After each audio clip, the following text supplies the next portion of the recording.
غریب مزدوروں کے لیے جو بیچارہ سارا دن محنت کرتا ہے، وہ ہم چاہتے ہیں کہ وہ اس کو کھانا پینا بھی وہاں ملے، سوئے بھی وہاں، نہائے دھوئے بھی وہاں، مزدوری کرے، اور جو مزدوری سے پیسہ اٹھائے اپنی بیوی بچوں کو بھیج سکے۔ یہ پناہ گاہ میں ابھی ہم اضافہ کر رہے ہیں۔ میں ابھی آپ کو بتا دوں کہ ہم نے ابھی تک کتنی پناہ گاہ بنا چکے ہیں آپ کے پاس؟ ہم اب تک 22 پناہ گاہ بنا چکے ہیں شہروں کے اندر، اور 11 اور بننے والی ہیں، اور انشاءاللہ یہ ہم پھر پھیلاتے جائیں گے جدھر جدھر مزدور کام کرتے ہیں ان کے لیے رہنے کے لیے۔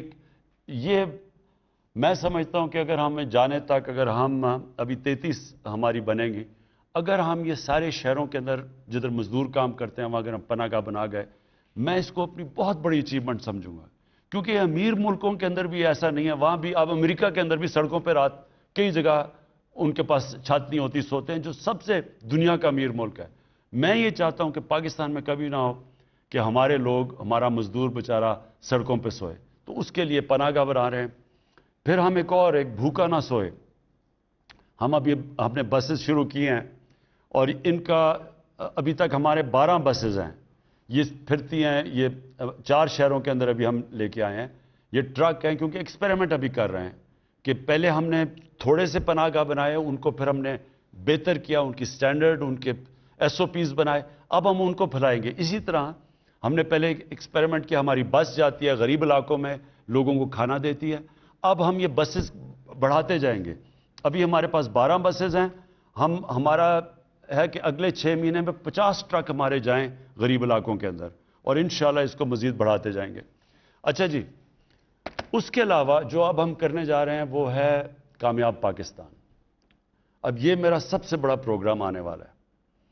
کامیاب پاکستان کے اندر کیا ہوگا کہ جتنے 40% جو ہمارے خاندان ہیں جو نچلے طبقے میں ہیں، ان کے لیے ایک گھر کے اندر ایک کو ٹیکنیکل ایجوکیشن ملے گا، سارے گھر کو ہیلتھ کارڈ ملے گا تاکہ وہ ان کا علاج ہو جائے، ایک ہم ان کو مائکرو فائنانس سے اپنا گھر بنا کے ان کو قرضہ لے کے دے رہے ہیں۔ یہ مائکرو فائنانس کمپنیز ہیں، وہ کیا کریں گی کہ اگر میں اپنا گھر بنانا چاہوں تو ان کو پہلی دفعہ پاکستان کی تاریخ میں فائنانس ملے گا، مائکرو فائنانس سے قرضے دلوائیں گے تاکہ وہ جو قسطیں دیتے ہیں اپنے کسی کرائے کے گھر میں رہنے کے لیے، وہی قسطیں دے کے ان کو اپنا گھر ہو جائے۔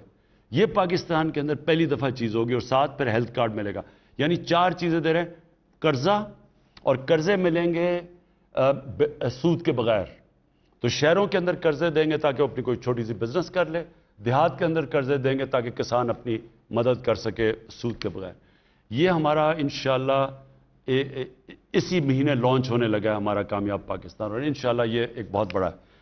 پھر قانون کی بالادستی، تو پہلے تو فلاحی ریاست کی طرف ہم انشاءاللہ ہمارا پورا زور ہے کہ ہم، اور پھر میں نے آپ کو پہلے بتا دیا کہ احساس کا پروگرام ہمارا شروع ہو رہا ہے دسمبر میں۔ 40% غریب خاندانوں کو جو چیزیں کھانے پینے کی چیزیں ہیں ان کے اوپر ڈائریکٹ سبسڈی دیں گے، ہمارے پاس پورا ڈیٹا ہو گیا۔ دوسری چیز قانون کی بالادستی، یہ ہماری سب سے بڑی اس وقت جہاد چل رہی ہے۔ جہاد یہ ہے کہ پاکستان میں طاقتور ایک قانون اور غریب کے لیے دوسرا قانون۔